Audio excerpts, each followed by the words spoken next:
First discuss करने से पहले अपन कुछ इंट्रोडक्शन पढ़ेंगे, इंट्रोडक्शन टू एएनएस, जो अपने लिए इम्पोर्टेंट है। बात करते हैं नर्वस सिस्टम की।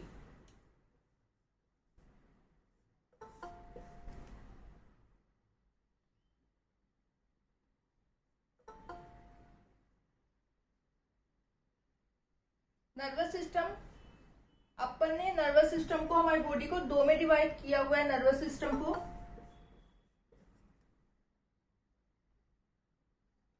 और nervous system is divided into central nervous system and peripheral nervous system. Central nervous system include brain and spinal cord. Brain and spinal cord, तो ये किस में जाएगा? सेंट्रल नर्वस सिस्टम में, ब्रेन एंड स्पाइनल कोड। तो जो brain और spinal cord की ड्रग को अफेक्ट करेगा, जो ड्रग्स अफेक्ट करेगी ब्रेन एंड स्पाइनल कोड, वो अपन डिस्कस करेंगे। Drug affecting CNS system. अपन चलते हैं पेरिफेरल नर्वस सिस्टम। सेंट्रल गया, ब्रेन एंड स्पाइनल कोड। अब बाकी जो हमारा पेरिफेरल पार्ट ऑफ बॉडी है, उसको जो नर्वस सिस्टम है उसको हमने दो में डिवाइड किया है। एक तो जो स्केलेटल मसल को जाता है उसको हमने कहा सोमैटिक नर्वस सिस्टम। तो सोमैटिक नर्वस सिस्टम किसको सप्लाई करेगा? बॉडी की स्केलेटल मसल्स को। Brain, spinal code. हम आगे पेरिफेरी पे। पेरिफेरी के अंदर जो स्केलेटल मसल है उसको सप्लाई कौन होता है? Somatic nervous system. बाकी जितना भी पेरिफेरल ऑर्गन, टिश्यूज, उनको सप्लाई होता है autonomic nervous system. Autonomic nervous system यानी इसकी नर्व कहां से निकली? स्पाइनल कोड से। और वो किसको सप्लाई होगी? Peripheral organ of body except skeletal muscle, क्योंकि स्केलेटल मसल के लिए अलग से सोमैटिक नर्वस सिस्टम है। अब आते हैं अपन ऑटोनोमिक नर्वस सिस्टम पे। जो ऑटोनोमिक नर्वस सिस्टम है, it is further divided into 3 parts. Autonomic nervous system divided into 3 parts: parasympathetic nervous system, sympathetic nervous system and enteric nervous system. Enteric nervous system किसको supply होता है? Intestine को। तो intestine को जो supply होगा enteric nervous system, it control the intestinal movements and secretion. ये अपन पढ़ेंगे जीआईटी में। ये अपन पढ़ेंगे peripheral nervous system skeletal muscle में अलग से। ये खत्म होने के बाद अपन ये स्टार्ट करेंगे। तो अपना क्या बचा? अपन आज स्टार्ट करते हैं एएनएस। इतना आया समझ? ठीक है। अब अपन सब आज यही डिस्कस करेंगे। ये अपन 7 क्लासेस के अंदर इसको कंप्लीट करेंगे। Drugs affecting autonomic nervous system.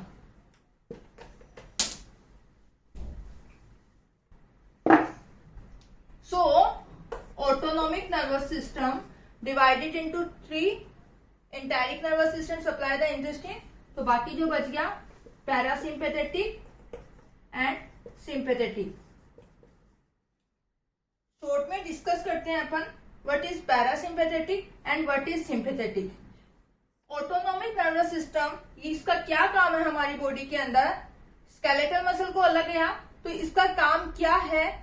हमारी स्मूथ मसल को कॉन्ट्रैक्ट एंड रिलैक्स कराना, exocrine endocrine secretions, heart rate, BP, metabolic function, इनको कौन कंट्रोल करता है? Autonomic nervous system.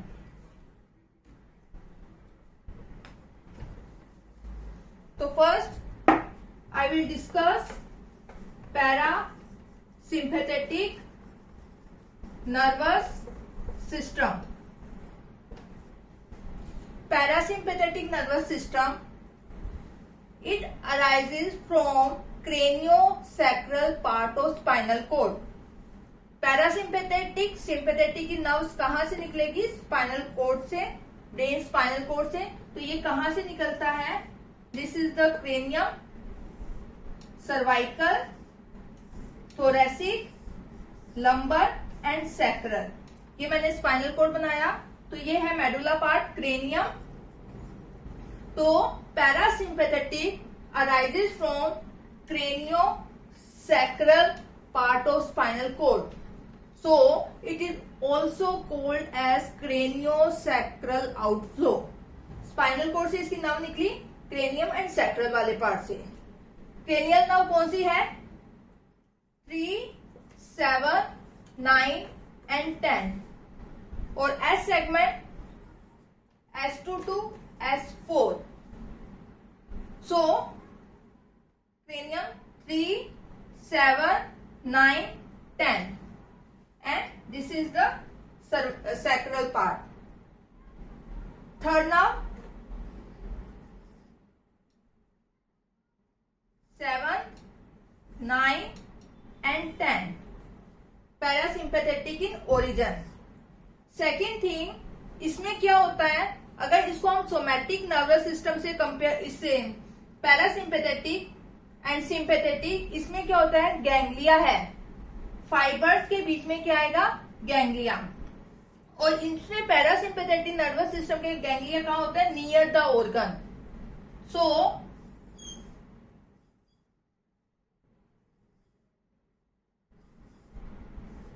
This ganglia present near to organ, so preganglionic fiber are longer in length as compared to postganglionic fiber.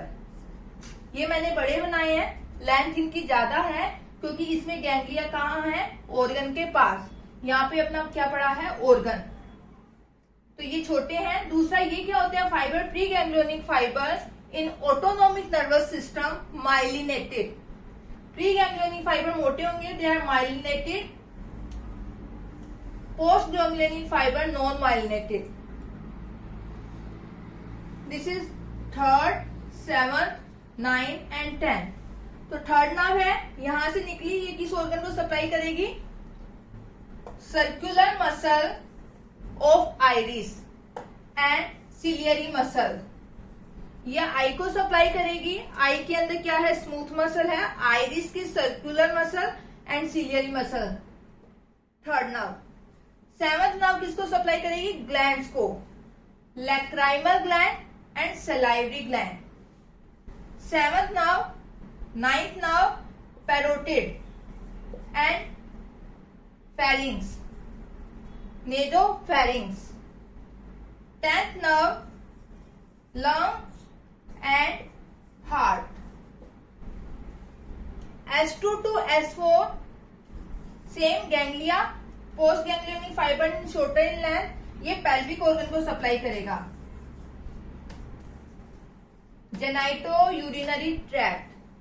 तो यानी ये parasympathetic system किस किस को सप्लाई कर रहा है, आई को, ग्लैंड्स को, heart, lungs and pelvic organ. Origin craniosacral outflow. Second thing, इसमें बीच में गैंग्लिया है. गैंग्लिया के अंदर ये न्यूरोट्रांसमीटर. न्यूरोट्रांसमीटर क्या होता है, ये जो नर्व जब स्टिमुलेट होती है, ये अपना मैसेज ट्रांसफर करती है by release of some chemical. उस केमिकल को हम क्या बोलते हैं, neurotransmitter. So here is neurotransmitter is acetylcholine.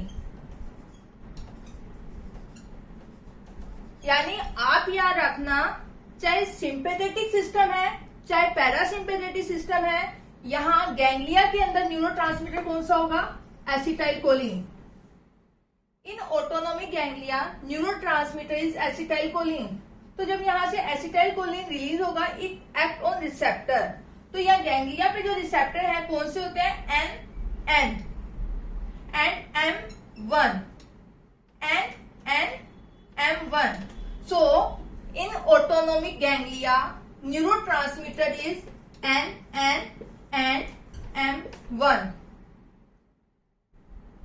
यहां से ये स्टिमुलेट हुए, इसने क्या किया, पोस्ट गैंग्लियोनिक फाइबर्स को स्टिमुलेट किया, वहां से न्यूरोट्रांसमीटर रिलीज होगा. अगेन यहां पे न्यूरोट्रांसमीटर है acetylcholine. So in parasympathetic nervous system neuro effector, effector हमने किसको बोला, ऑर्गन को. तो न्यूरो इफेक्टर जंक्शन पे न्यूरोट्रांसमीटर कौन सा है, अगेन एसिटाइलकोलिन. और यहाँ ऑर्गन पे रिसेप्टर कौन से हैं, N and M.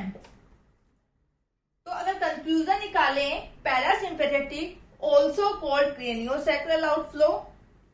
Second thing, ganglia located near to organ, so preganglionic fibers are longer in length as compared to postganglionic fiber. Preganglionic fiber longer in length, postganglionic fiber shorter in length. In autonomic ganglia may be sympathetic, may be parasympathetic. In autonomic ganglia, neurotransmitter is acetylcholine. And in neuroeffector junction, again in parasympathetic nervous system, neurotransmitter is acetylcholine. तो यहाँ हमें कोई और नाम neurotransmitter का लेना ही नहीं है. पैरासिम्पेथेटिक सिस्टम में neurotransmitter is acetylcholine. So acetylcholine, तो this is also called as cholinergic system. Parasympathetic system, another name is cholinergic system, because here neurotransmitter is acetylcholine.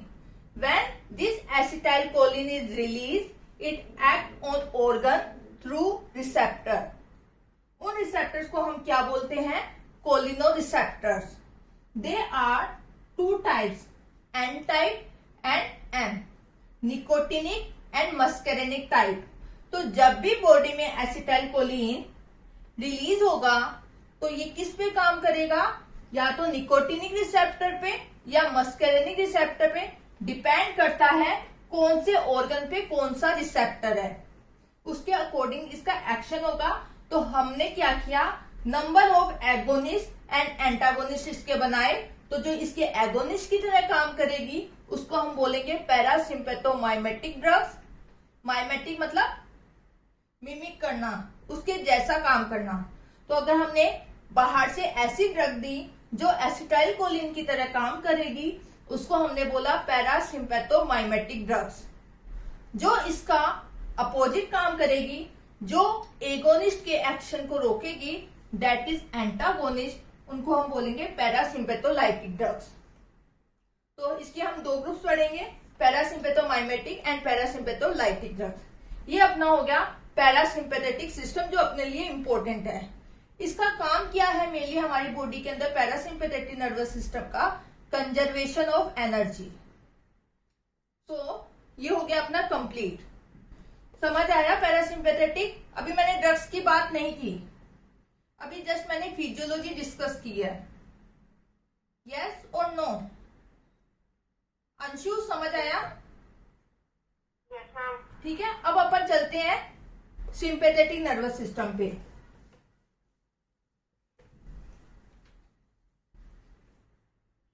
Parasympathetic arises from craniosacral part of spinal cord and sympathetic nervous system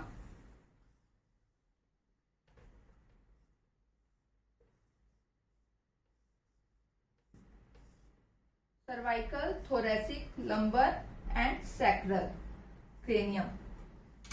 So, sympathetic nervous system.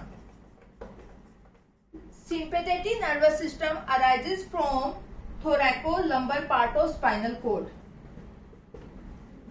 T1 to T12 and L1 to L3. So, this is also called thoracolumbar outflow. Number 1. Second, इसमें भी क्या होगा? Pre ganglionic fibre, ganglia, post ganglionic fibre, then organ. यहां से ऐसे fibre निकलेगा. अब इसमें क्या है सिंपैथेटिक सिस्टम में? Ganglia located near to vertebra.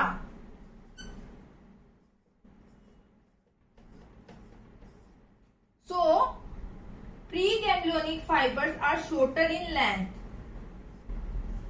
And post ganglionic fibres are longer in length. उसका उल्टा है, अपोजिट.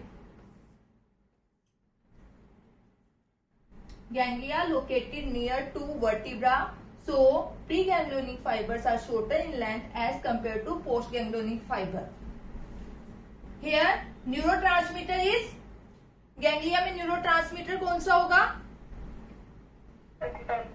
ठीक है। ऑटोनोमिक गैंग्लिया का नाम सुनते ही न्यूरोट्रांसमीटर इज एसिटाइलकोलिन। यहाँ पे रिसेप्टर कौन से होंगे? गैंग्लिया में रिसेप्टर कौन से होंगे? है ना, NM1 गैंग्लिया है।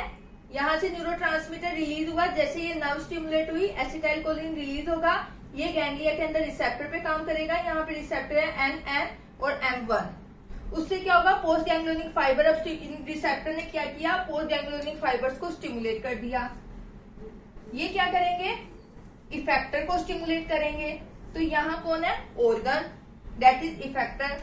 सो यहाँ पे न्यूरोट्रांसमीटर यहाँ होता है नॉर एपिनेफ्रिन।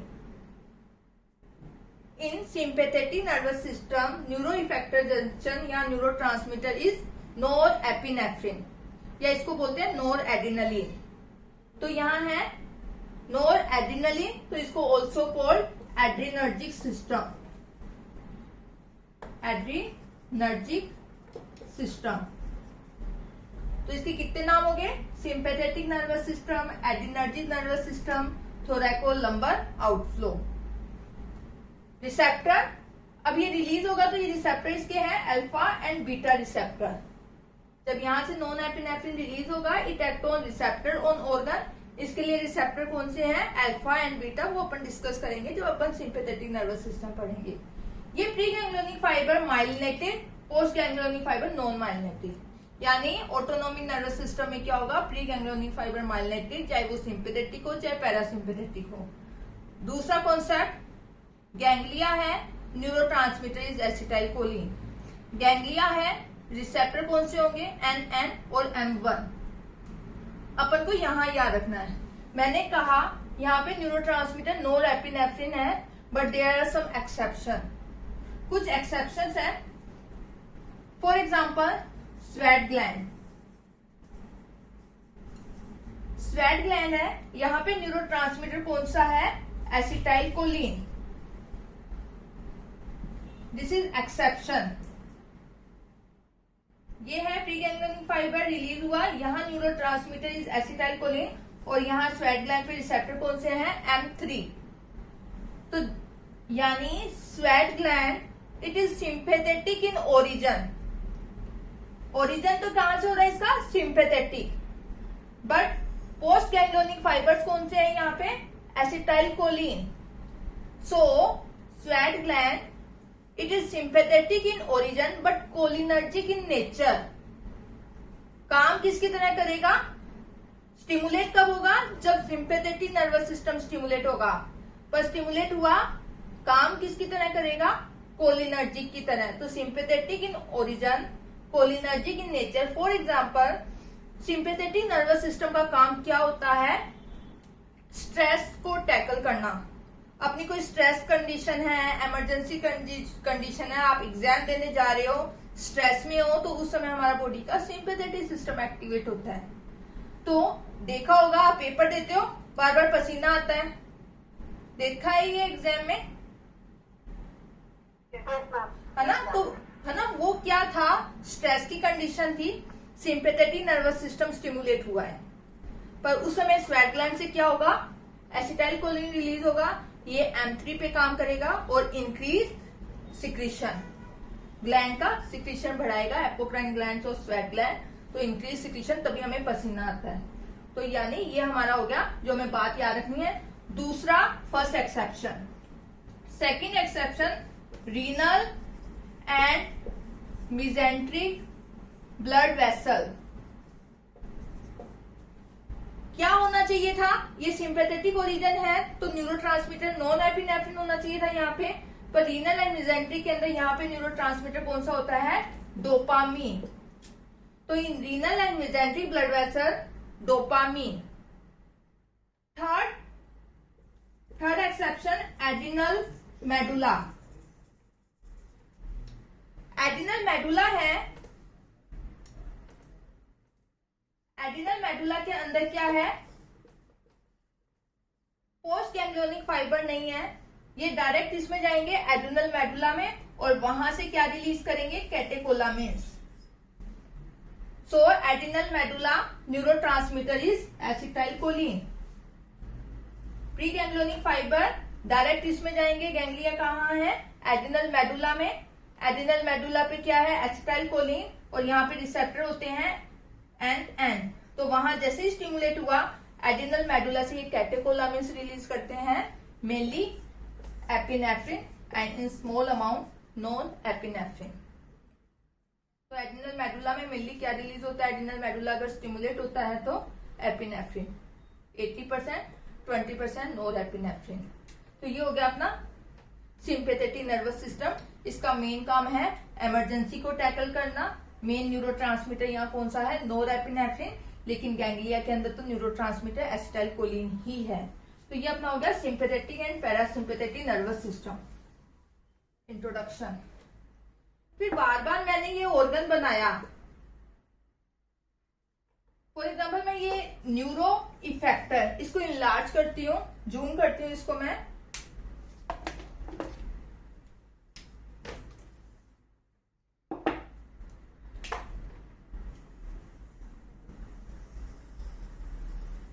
ये मैंने नर्व बनाई है, nerve ending, post ganglionic fibre की नर्व एंडिंग। और ये क्या है, ये क्या है,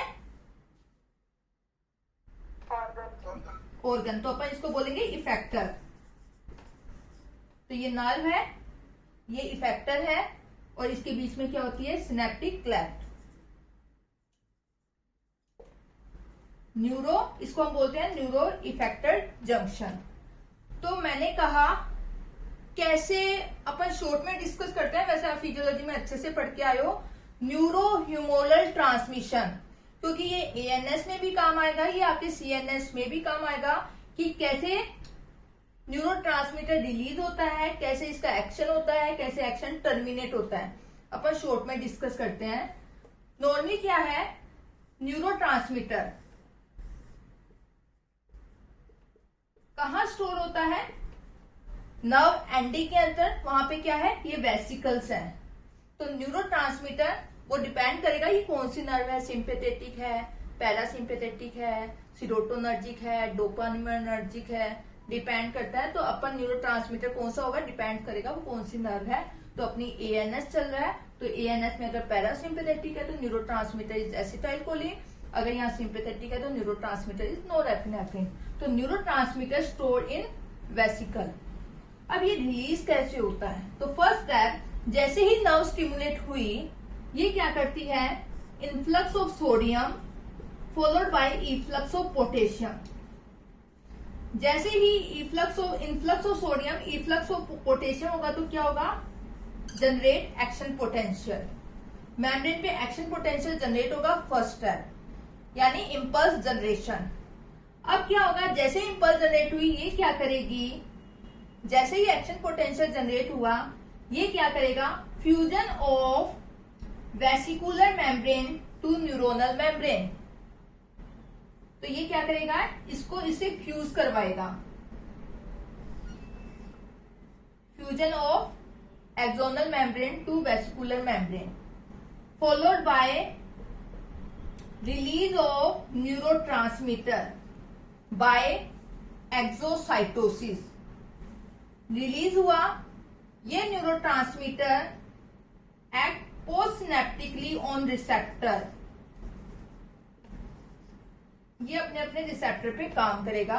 डिपेंड करता है कौन से ऑर्गन पे कौन सा रिसेप्टर है, ठीक है। फॉर एग्जांपल एसिटाइलकोलिन, ये एक्ट करेगा एम एंड एन रिसेप्टर पे, काम किया इसने एंड प्रोड्यूस इफेक्ट।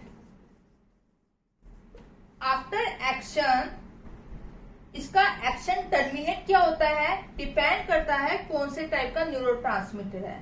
तो action terminate by various mechanism. For example acetylcholine है, इसका एक्शन टर्मिनेट बाय होता है डिग्रेडेशन से, by the cholinesterase enzyme. Acetylcholinesterase enzyme, इससे ये मेटाबोलाइज हो जाता है।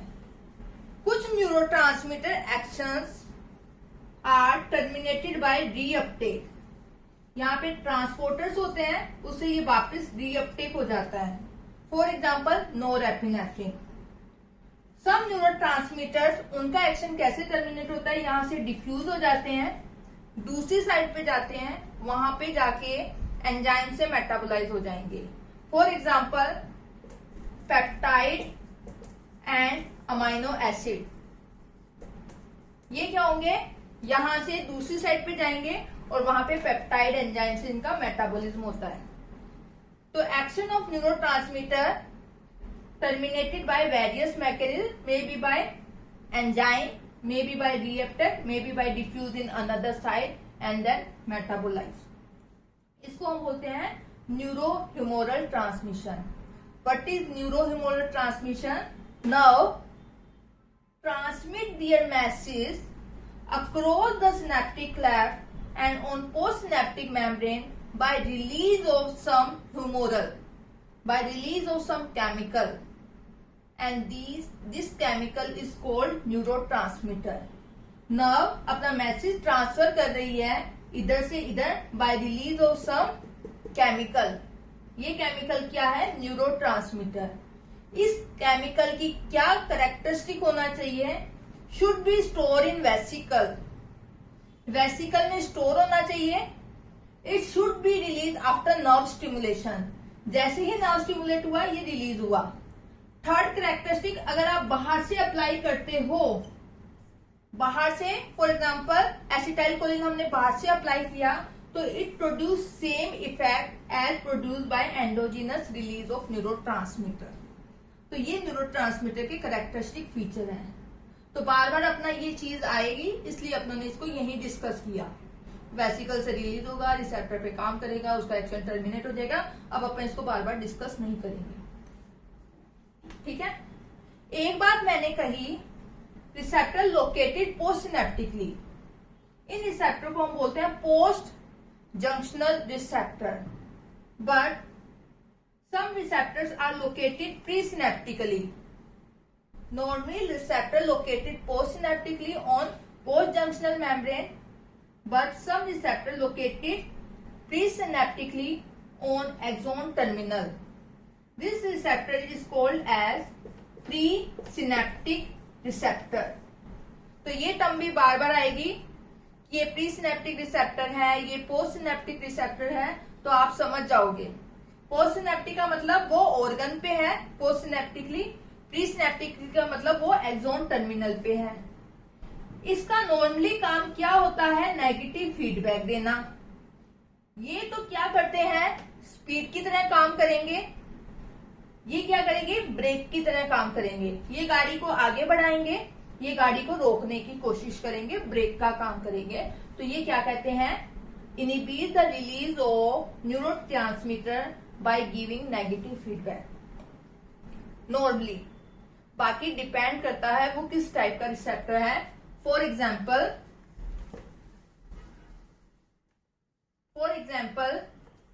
M2 अल्फा 2, ये प्री सिनेप्टिकली क्या देते हैं, नेगेटिव फीडबैक। और beta 2N well located pre synaptically ये देते हैं पॉजिटिव फीडबैक। पॉजिटिव फीडबैक मतलब अगर ये प्री सिनेप्टिकली है तो ऊपर से रिलीज को बढ़ाएंगे न्यूरोट्रांसमीटर को। तो रटने की जरूरत नहीं है कि यार अल्फा 2 कैसा था, नेगेटिव दे रहा था या पॉजिटिव दे रहा था, बीटा 2 पॉजिटिव दे रहा था या नेगेटिव दे रहा था। अभी तो रटने का इच्छा होती है ना, मैं रट लूं इसको, यस और नो। कुसुम है ना, अभी तो इच्छा हो रही है मैं इसको रट लूं। अपन को इसको रटने की जरूरत नहीं है, अपन को टाइप ऑफ रिसेप्टर पता होना चाहिए कि किस टाइप का रिसेप्टर है। जैसे जब ये चैप्टर आएगा ना, तो ना ये ना जीआई टाइप के रिसेप्टर होंगे, ये अपन पढ़ेंगे ना, तो ये किस टाइप का रिसेप्टर है, जीएस टाइप का है। ये कैसा रिसेप्टर है, ligand gated ion channel, open the sodium. तो आपको ये पता है जीएस का काम हमेशा स्टिमुलेटरी होता है, सोडियम इन्फ्लक्स होता है तो डीपोलराइजेशन है। तो चाहे ये प्री सिनेप्टिकली हो चाहे पोस्ट सिनेप्टिकली हो, ये पॉजिटिव फीडबैक देगा, मतलब इसका काम पॉजिटिव है। M2 है, अल्फा 2 अपन को पता है GI टाइप है, डिक्रीज द साइक्लिक एमपी, तो इनहिबिटरी नेचर, तो ये नेगेटिव देगा। ठीक है, अपनों ने डिस्कस किया न्यूरोहिमोरल ट्रांसमिशन, प्री सिनेप्टिक रिसेप्टर बार बार आएगा, आपको पता चल गया। एक होता है को ट्रांसमिशन। को ट्रांसमिशन मतलब ये अपनों ने नर्व बनाई, ये इफेक्टर है, अपनों ने कहा ये वेसिकल है, वेसिकल से न्यूरोट्रांसमीटर रिलीज हुआ, इट एक्ट ऑन रिसेप्टर। को ट्रांसमिशन क्या है? जब नर्व स्टिमुलेट होती है, it release more than one neurotransmitter, this is called को ट्रांसमिशन। यानी ये स्टिमुलेट हुई तो एक से ज्यादा न्यूरोट्रांसमीटर रिलीज होते हैं। For example parasympathetic nervous system, parasympathetic nervous system main neurotransmitter is acetylcholine, but इसके साथ क्या होता है, NO भी रिलीज होता है एंड VIP, वासो एक्टिव इंटेस्टिनल पेप्टाइड, ये न्यूरोट्रांसमीटर भी रिलीज होते हैं। ऐसे ही सिंपैथेटिक नर्वस सिस्टम में main neurotransmitter is norepinephrine, but साथ में ATP एंड न्यूरोपेप्टाइड Y, ये भी रिलीज होते हैं। ये क्या है, जब ये इसके साथ रिलीज हुआ, ये सेम नर्व के अंदर होंगे बट डिफरेंट वेसिकल के अंदर, they are stored in same nerve but different vesicle. तो यहां से ये रिलीज हुआ मेन न्यूरोट्रांसमीटर, इसके साथ ये भी रिलीज हुआ, तो ये अपने रिसेप्टर पे काम करेगा और ये अपने रिसेप्टर पे काम करेगा। इसका मेन काम क्या है, जो एडिशनल न्यूरोट्रांसमीटर है, act as a neuromodulator, modulate, ये क्या है, modulate the release of main neurotransmitter, उसको कम ज्यादा करेगा, तो ये एक्ट एज अ न्यूरोमोड्यूलेटर। इसके बारे में आप सिर्फ इतना ही याद रखना। तो इनका टाइमिंग अलग अलग होता है, नर्व स्टिमुलेट हुई, वेसिकल से न्यूरोट्रांसमीटर रिलीज हुए, बट इनका टाइमिंग अलग अलग है। फॉर एग्जाम्पल सबसे पहले NO रिलीज होता है, followed by acetylcholine and then VIP। ऐसे ही फटाफट पहले ATP रिलीज होगा, फिर नोरेपिनेफ्रिन, एंड परसिस्टेंट एक्शन जो होता है वो किसकी वजह से होता है, न्यूरोपेप्टाइड Y की वजह से। तो ये अपना हो गया को ट्रांसमिशन। ये अपना है इंट्रोडक्शन टू ANS, इससे ज्यादा अपन को नहीं डिस्कस करना। आया समझ में? पर इसके नोट्स भी हैं, कोई लेना चाहे तो मैं कर दूंगी। आया इतना समझ? ठीक है, अब अपन स्टार्ट करते हैं drug affecting parasympathetic nervous system. ठीक है, para sympathetic nervous system.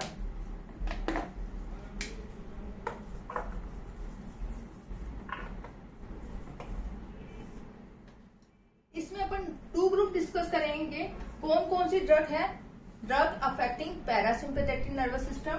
2 groups है, पैरासिम्पैथोमाइमेटिक्स यानी एगोनिस्ट। दूसरा ग्रुप होगा अपना पैरासिम्पैथोलाइटिक, जो इसका अपोजिट काम करेगा। मैंने बोला 2 ग्रुप ऑफ ड्रग्स हैं, सेम टाइप का काम करेगी, एसिटाइलकोलिन जैसा। एक होगा इसका अपोजिट काम करेगी। तो पहले हमें एसिटाइलकोलिन का काम पता होना चाहिए, तभी तो अपन बता पाएंगे ना। फिर तो अपन को क्या याद करना रहेगा, सिर्फ ड्रग का क्लासिफिकेशन याद करना पड़ेगा, बाकी काम तो सारे कैसे होंगे, एसिटाइलकोलिन जैसे।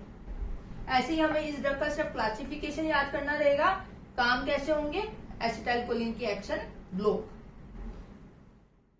What is difference between antagonist and inverse agonist? Shreyansh,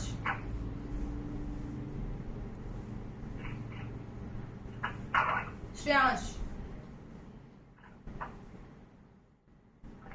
चलो प्रेरणा तुम बताओ।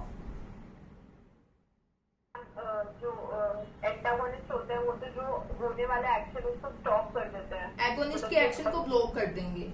हाँ, एगोनिस्ट एक्शन को ब्लॉक कर देते हैं, बट जो रिवर्स एगोनिस्ट होते हैं वो उसका अपोजिट करते हैं। तो इनका जो मैम वो क्या था वो, मतलब एक का +1 0 होता है और एक का -1 होता है। ठीक है, तो मुझे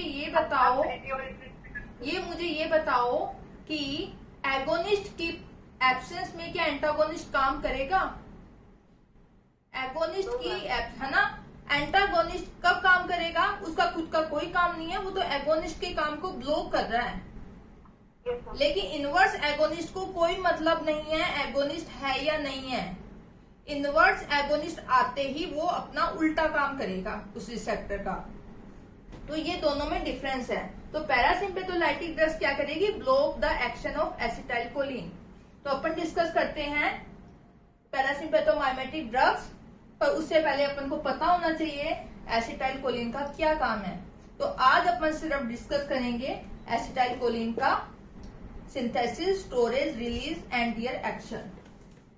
ड्रग्स अपन करेंगे कल डिस्कस।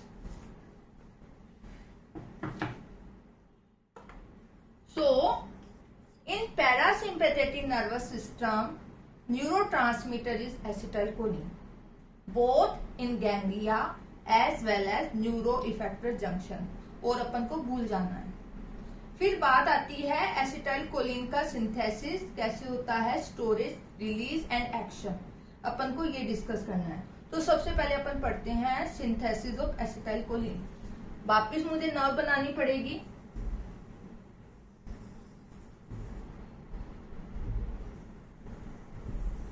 अब ये कौन सी नर्व है? Parasympathetic nerve. तो अपनों ने कौन सी नर्व बनाई? Parasympathetic nerve. 3, 7, 9, 10 S2 to S4 nerve है ये, ठीक है। और ये हो गया अपना इफेक्टर। सबसे पहले आएगा सिंथेसिस। सिंथेसिस कैसे होता है? सबसे पहले क्या है? कोलिन है in extracellular fluid, it is actively taken up by the nerve through active transport. Choline है, बाहर पड़ा है, नर्व के अंदर एंटर कैसे करेगा? By active transport. Sodium choline co transporter. जो लाइन में बोल रही हूँ ना, हर एक लाइन पे क्वेश्चन आ रखा है। अगर मैंने ये बोला है कि इसका टेक कैसे होता है, तो इस पे क्वेश्चन आया हुआ है by the sodium choline co transporter. Sodium के साथ ये एंटर जाएगा, कोलिन चला गया अंदर। ये कोलिन किसके साथ कंबाइंड होगा? बाय द कंबाइंड होगा acetyl co enzyme A. Enzyme कौन सा काम आएगा? Colin acetyl transferase. कोलिन किसके साथ कंबाइंड हुआ? Acetyl coenzyme A in the presence of choline acetyltransferase enzyme. और क्या बन गया? Acetylcholine. ये एसिटाइल कोलिन कहाँ जाएगा? वेसिकल में जाके स्टोर होगा। वेसिकल्स में जाके हो गया स्टोर। अब जैसे ही नर्व स्टिमुलेट हुई, एक्शन पोटेंशियल जनरेट हुआ, ये क्या होगा? Acetylcholine release. और ये कहाँ आ गया? सिनेप्टिक क्लेफ्ट पे। फिर ये अपने रिसेप्टर पे काम करेगा, मस्केरेनिक एंड निकोटिनिक रिसेप्टर। रिसेप्टर पे काम करने के बाद इसका एक्शन टर्मिनेट होता है बाय द एंजाइम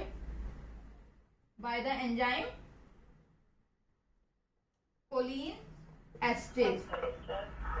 यहाँ पे जो एंजाइम होता है एसिटिल कोलिन एस्ट्रेज, उससे ये किसमें टूट जाएगा? Choline plus acetate. ये कोलिन वापिस काम आ जाएगा। तो ये ऐसे इसका synthesis, storage, release, action and then termination. मैंने बताया acetylcholine action is terminated by acetylcholinesterase. Another name of acetylcholinesterase is true cholinesterase. ये दो टाइप के होते हैं choline esterase, true and pseudo. True and pseudo choline esterase. True cholinesterase को हम क्या बोलते हैं? Acetyl choline esterase. Pseudo choline esterase है ब्यूटाइरिल choline esterase. True acetyl choline esterase, pseudo ब्यूटाइरिल choline esterase. True cholinesterase कहाँ होता है? Synaptic cleft के अंदर। सूडोकोलिनेस्टेज कहाँ होता है? In plasma. इंपॉर्टेंस है इसकी इसलिए मैं बता रही हूँ, उतना ही अपन को पढ़ना है। ये एसिटिल कोलिनेस्टेज कहाँ पड़ा है? सिनेप्टिक लेफ्ट में। इसका मेन काम क्या होता है? जो न्यूरोट्रांसमीटर है एसिटाइलकोलिन उसको मेटाबोलाइज करना है। सूडोकोलिनेस्टेज और ब्यूटाइल कोलिनेस्टेज प्लाज्मा में होता है।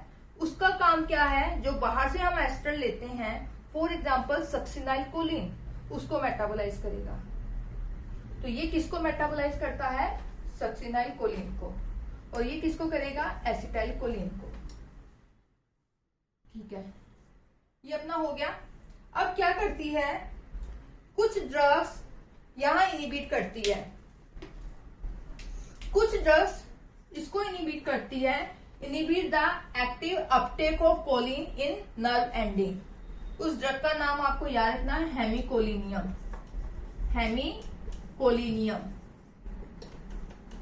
हेमिकोलिनियम एक ड्रग है, वो क्या करती है? Inhibit the uptake of choline in nerve.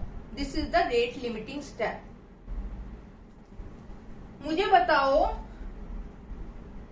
आशीष, मुझे बताओ हेमिकोलिनियम अगर हमने लिया तो ये एसिटाइलकोलिन के लेवल को कम करेगा या ज्यादा बॉडी में?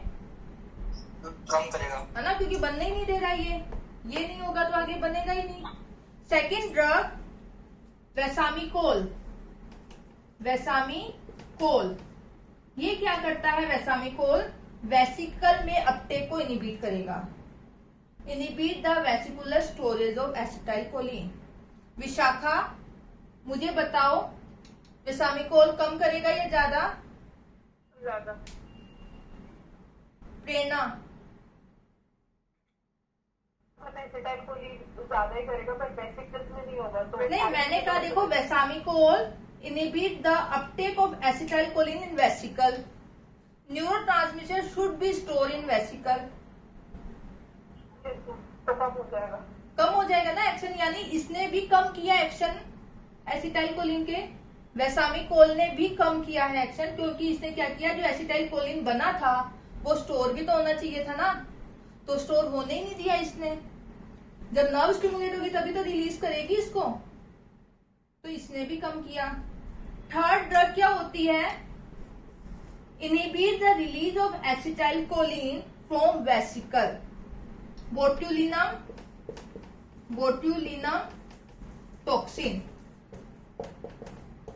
क्लोस्ट्रीडियम बोट्यूलिज्म पढ़ोगे आप, क्लोस्ट्रीडियम बोट्यूलिज्म आप पढ़ोगे माइक्रोबायोलॉजी में। वो एक टॉक्सिन सिक्रीट करता है, दैट इज बोट्यूलिनम टॉक्सिन। ये क्या करता है? Inhibit the acetylcholine release. यहां से यहां कम करेगा, तो इसका काम भी क्या हो गया? Decrease the acetylcholine level. इसलिए क्लिनिकली बोट्यूलिनम टॉक्सिन को कहां काम में लेते हैं? जहां स्पास्टिक कंडीशन होती है।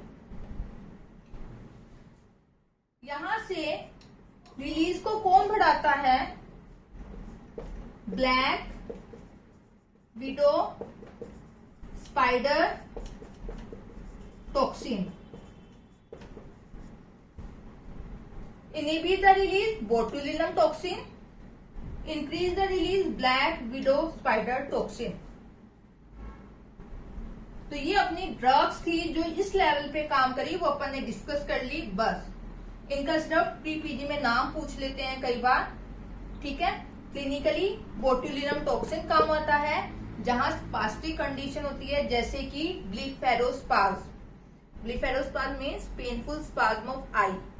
तो पेनफुल स्पाज्म ऑफ आई है तो वहां मसल को रिलैक्स करने के लिए हम देते हैं बोट्यूलिनम टॉक्सिन। तो ये ऊपर से रिलीज को कम करता है।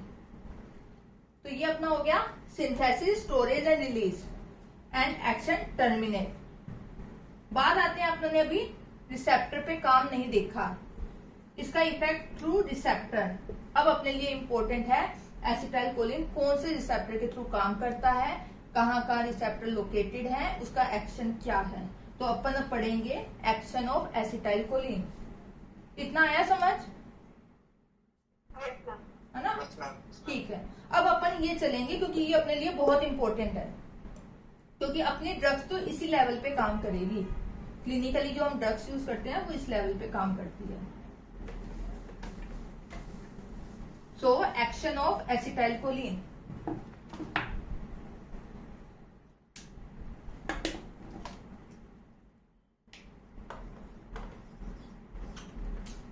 एसिटाइलकोलिन अपना इफेक्ट कैसे प्रोड्यूस करती है? Through receptor.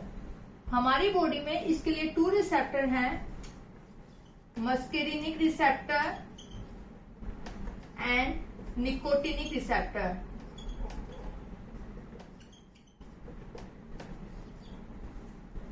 आपको आंख बंद करके याद होना चाहिए एसिटाइलकोलिन कौन से रिसेप्टर के थ्रू काम करता है। मस्केरिनिक रिसेप्टर, निकोटिनिक रिसेप्टर, यानी एम एंड एन। लोकेशन के अकॉर्डिंग एम को हमने फर्दर डिवाइड किया है 5 टाइप्स में। 5 M1, M2, M3, M4, M5। According to location nicotinic divided further N, M, M। तो यानी एसिटाइलकोलिन के लिए कितने 7 रिसेप्टर हैं, वो अलग अलग बॉडी के पार्ट पे। 5 तो M1 to M5, N2 N और NM। इसमें जो 4 और 5 है एग्जैक्ट लोकेशन पता नहीं इसकी, M4 और M5 की, तो इसको हम नहीं पढ़ेंगे। एग्जैक्ट लोकेशन पता नहीं तो हम कितने पढ़ेंगे? M1, 2, 3, N और NM। So first I will discuss muscarinic receptor. Muscarinic receptor M1, M2, M3। Receptor को हमेशा आप ऐसे टेबल में याद करना। रिसेप्टर की 2 चीजें आपको याद रखनी है। First is location and second वो किस टाइप का रिसेप्टर है। अगर आपको ये 2 चीजें याद है तो आपको एक्शन पढ़ने की जरूरत ही नहीं है, अगर आपको उसकी लोकेशन पता है और रिसेप्टर का टाइप पता है। क्योंकि टाइप अपने डिस्कस कर लिए, कौन सा स्टिमुलेट होगा, कैसा काम होगा, वो अपन जर्नल में पढ़ चुके हैं। अपन डिस्कस करेंगे location M1, M2, M3। M1 location, M1 की एक लोकेशन तो आप मुझे बता दो, एक लोकेशन बता दो। गैंग्लिया में। Very good. First ganglia location, first autonomic ganglia, second stomach, very good. Third CNS में भी होता है। CNS के कौन से पार्ट में? आ गया क्वेश्चन। CNS में होता है, हिप्पोकैम्पस में होता है। Very good. CNS में कौन सा है? Cortex and hippocampus. हिपोकैम्पस का क्या काम होता है? Learning and memory. तो एसिटाइलकोलिन का क्या काम होता है? लर्निंग एंड मेमोरी का। तो M1 को अभी आपको 3 जगह ही याद रखना है, autonomic ganglia, stomach and CNS location. M2 की लोकेशन कहाँ है? हार्ट। M2 एक ही जगह है हार्ट में, SA node, AV node, atria, ventricle. Ventricle mainly control by sympathetic nervous system. तो mainly SA node, AV node, atria. Also located pre सिनेप्टिकली, presynaptic भी है, इसीलिए इनको हम बोलते हैं कार्डियक। तो M2 को हमें एक ही जगह याद रखना है, कार्डियक, ठीक है। और ये होता है मेनली गैंग्लिया में है, CNS में है, इसको बोलते हैं न्यूरोनल। M3 मेनली कहां पे होता है? ग्लैंड्स पे, तो इसको बोलते हैं ग्लैंडुलर, ग्लैंड्स पे है। Second smooth muscle, smooth muscle, smooth muscle may be GIT smooth muscle, may be urinary bladder smooth muscle, bronchial smooth muscle, eye smooth muscle। आई की जैसे circular muscle of iris and ciliary muscle. तो ये कहाँ पे है? Smooth muscle. Next vascular endothelium. Vascular endothelium, तो अपन ने एक चीज पढ़ ली, लोकेशन। कल मैं ना डिस्कस करने से पहले लोकेशन पूछूंगी इसकी। तो ये अपनी लोकेशन हो गई। स्मूथ मसल में मैंने कंप्लीट नहीं बताया। स्मूथ मसल का मतलब सारी smooth muscle, bronchial, GIT smooth muscle और आई स्मूथ मसल, ठीक है, जीआईटी स्मूथ मसल। अब बात आता है यहाँ पे है तो इनका काम क्या है। काम हमें तब पता होगा ना जब ये किस टाइप का रिसेप्टर है। तो सेकंड है type of receptor. Type of receptor ये भी हमें याद करना पड़ेगा। तो M1 और M3 ये होते हैं GQ टाइप और M2 है GI टाइप। कोई मत बोलना आशीष मुझे बताओ M1 रिसेप्टर GQ टाइप है तो ये डीपोलराइजेशन करेगा या रिपोलराइजेशन? स्टिमुलेंट इफेक्ट होगा या डिप्रेसेंट? डीपोलराइज करेगा। स्टिमुलेंट इफेक्ट है ना। GQ इंक्रीज कैल्शियम मतलब स्टिमुलेंट इफेक्ट। तो यानी गैंग्लिया को स्टिमुलेट करेगा, स्टमक को स्टिमुलेट करेगा तो इंक्रीज HCl सिक्रीशन, CNS को स्टिमुलेट करेगा तो लर्निंग एंड मेमोरी। याद करने की जरूरत ही नहीं पड़ी हमें, तो एक्शन हमें तो पता है, तुमने ही मुझे बताई ये चीज, है ना। यस, तो यानी इन सबको स्टिमुलेट करेगा। फिर रोहिताश आवाज आ रही है? Yes ma'am. रोहिताश M2 किस टाइप के रिसेप्टर है? M2 inhibitory. GI है? GI है तो इनहिबिटरी है, तो साइक्लिक AMP कम या ज्यादा? कम होगा। साइक्लिक AMP कम है, हार्ट के अंदर साइक्लिक AMP कम है, तो बताओ S A node, AV node atria को सप्रेस करेगा या स्टिमुलेट करेगा? सप्रेस करेगा, है ना। तो यानी M2 का इन पे क्या होगा? Inhibitory action.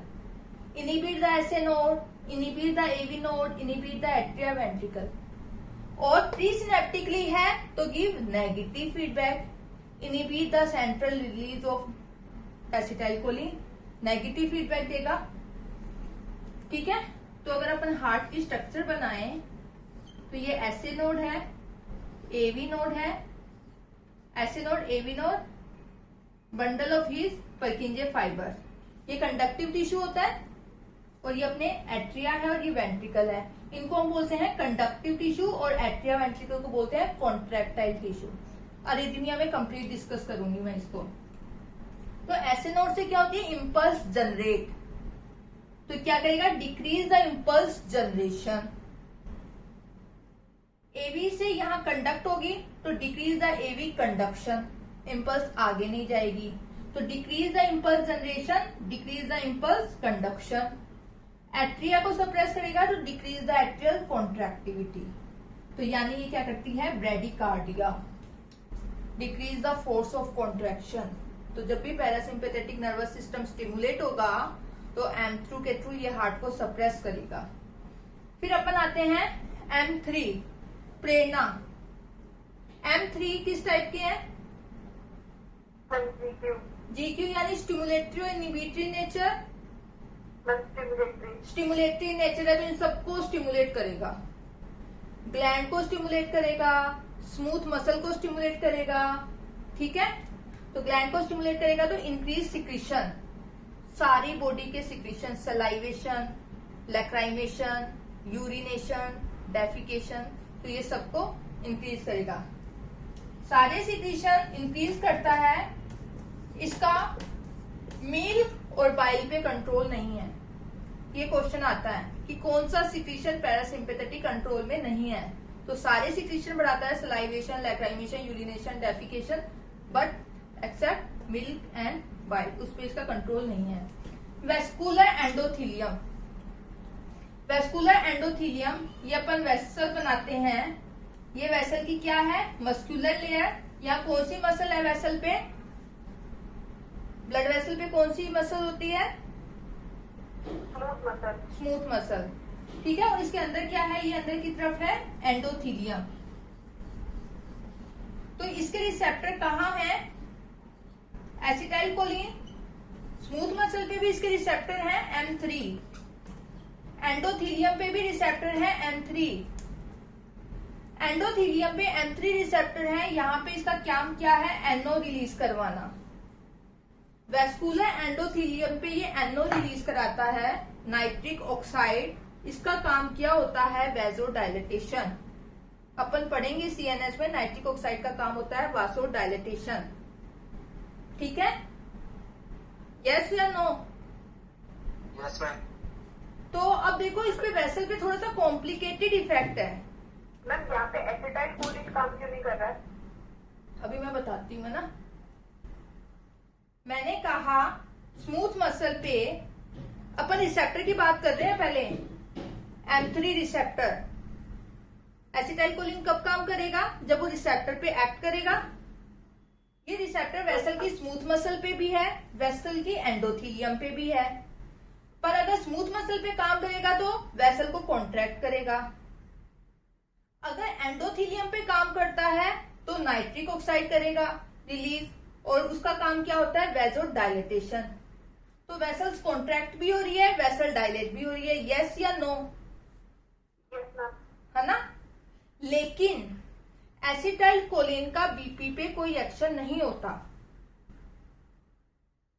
देखो रिसेप्टर है, फिर भी मैं कह रही हूँ एसिटाइल कोलिन का बीपी पे कोई एक्शन नहीं होता, क्योंकि ब्लड वेसल को नर्व सप्लाई नहीं होती है एसिटाइल कोलिन की। No parasympathetic nerve supply. Receptor तो लोकेटेड है, पर ऊपर नर्व ही नहीं है। ये है नर्व, और दिस इज इफेक्टर। ऑर्गन पे रिसेप्टर तो पड़े हैं, लेकिन यहाँ पैरासिम्पैथेटिक नर्व नहीं है। ब्लड वेसल को कौन सी सप्लाई है, सिंपैथेटिक नर्व सप्लाई। तो इसलिए बीपी पे किसका कंट्रोल है, सिंपैथेटिक नर्वस सिस्टम का, पैरासिम्पैथेटिक का नहीं है। बाद आता है हम बाहर से एसिटाइल कोलिन अप्लाई करें।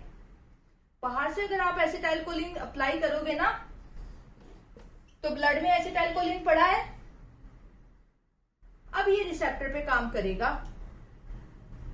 अगर अपन एक्सोजीनसली एसिटाइल कोलिन देते हैं तब बीपी पे इफेक्ट आता है, लेकिन एंडोजीनसली नहीं, क्योंकि नर्व सप्लाई ही नहीं है उसको। अब मुझे बताओ, मैंने बाहर से एसिटाइल कोलिन दिया, अपनों ने कोई एगोनिस्ट ड्रग दी, पैरासिम्पैथेटिक माइमेटिक दी, उसका बीपी पे क्या इफेक्ट होगा, बीपी कम या ज्यादा? ज्यादा करेगा। कौन कह रहा है कम करेगा? एसिटाइल कोलिन बाहर से दिया, एसिटाइल कोलिन कहाँ पड़ा है, ब्लड में। ब्लड में पड़ा है, तो सबसे पहले कांटेक्ट में कौन आ रही है, एंडोथीलियम। इंटैक्ट ब्लड वेसल है, तो एंडोथीलियम कांटेक्ट में आ रही है, तो ये क्या करेगा, एंडोथीलियम से NO रिलीज करवाएगा। और NO का क्या काम था, वेजोडाइलेटेशन। तो अगर आप बाहर से एसिटाइल कोलिन देते हो तो डिक्रीज बीपी। आया समझ? मैम हम अगर बाहर से एसिटाइल कोलिन दे रहे हैं, वो एंडोथीलियम पे और स्मूथ मसल्स पे भी तो वर्क करेगा, तो वो ब्लड की मतलब जो ये ब्लड वेसल्स की मसल इनको कॉन्स्ट्रिक्ट नहीं करेगा।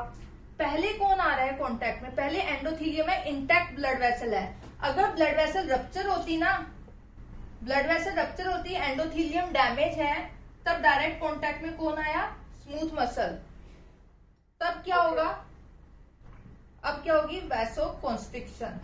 तो ये क्वेश्चन आता है, आपके लेवल का शायद हो नहीं हो, पीजी लेवल का क्वेश्चन है कि अगर इंटैक्ट ब्लड वेसल पे एसिटाइल कोलिन का क्या इफेक्ट होता है और एक डैमेज ब्लड वेसल पे क्या इफेक्ट होता है।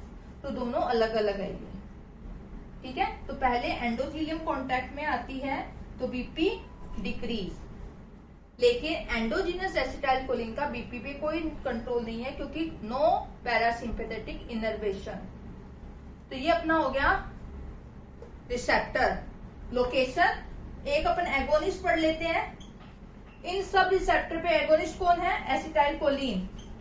सो acetyl choline is non selective on M1, M2, M3।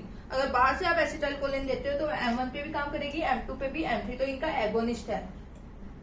इनका एंटागोनिस्ट कौन है, एट्रोपिन। बाकी इनके सिलेक्टिव अपन कल पढ़ेंगे। तो इनका non selective agonist acetyl choline, non selective antagonist atropine. ये अपने कौन से रिसेप्टर हो गए? मस्केरेनिक। 5 मिनट में अपन निकोटिनिक भी डिस्कस कर लेते हैं। इसका आई पे मैं कल डायग्राम बनाऊंगी, आप मुझे बताना भूल भी जाओ तो, क्योंकि आई पे बहुत अच्छा इफेक्ट है इसका। अभी तो आप याद रखना, सबको कॉन्ट्रैक्ट करेगी। आई की मस्कुलर को, सर्कुलर मसल सिलियरी मसल को कॉन्ट्रैक्ट करेगी तो मियोसिस करवाएगी ये, ठीक है। सिलियरी मसल को कॉन्ट्रैक्ट करेगी तो नियर विजन में हेल्प करती है ये। निकोटिनिक रिसेप्टर NN और NM, ठीक है। जो निकोटिनिक रिसेप्टर है उसको हमने 2 में डिवाइड किया लोकेशन के according, NN, NN। NN location ये कहाँ होता है, एक आपको पता है? गैंग्लिया में। Very good, autonomic ganglia.